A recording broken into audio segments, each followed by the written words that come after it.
Billionaire Elon Musk is getting a big send-off from the White House today as he leaves his job with the Trump administration. And while he may have been frustrated in his efforts to rein in government spending, he'll be standing shoulder to shoulder with the president later on today. Let's bring in Doug Lazater to talk about what's exactly happening today. Hi, Doug.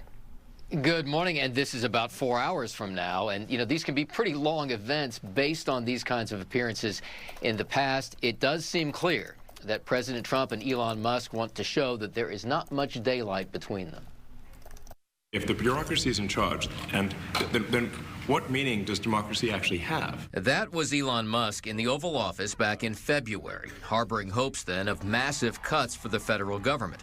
It didn't quite work out that way. The bill is passed.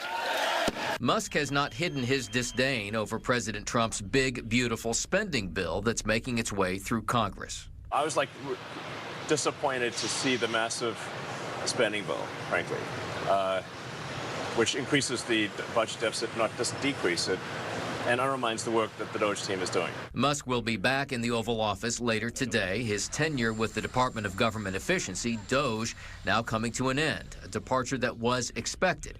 Posting on Truth Social, the president wrote, "This will be his last day, but not really, because he will always be with us, helping all the way. Elon is terrific." DOGE is not going to end with Elon. Treasury Secretary Scott Bessent defended Musk's work, even if the $1 trillion-plus savings goal never materialized. I think this is a thing to appease him while he's on the way out the door. Democrats have scoffed at a White House promise to codify a portion of Musk's cuts. And while Musk may have run into a wall of bureaucracy, he and the president seem determined now to show that their personal relationship is still intact.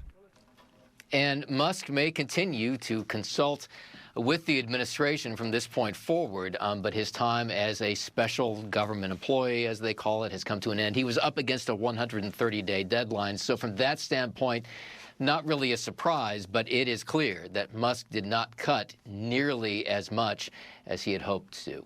Back to you guys. Right, and you wonder if that, spirit of DOGE, so to speak, is going to remain. I guess we'll find out later on today during that news conference. Yeah, that office remains intact as far as we know, and there are still DOGE employees, but, Musk was just such the public face of that group of cost cutters that it may lose a little bit of its energy. And to be fair, that big, beautiful bill also getting a fair amount of criticism from conservatives in the Senate as well. So it's not just Elon Musk. For sure, and this is really going to imperil its passage, possibly.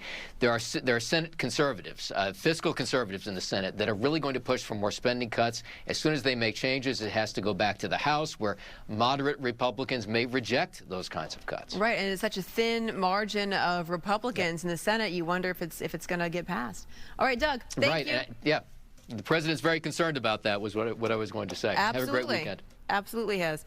All right, thank you.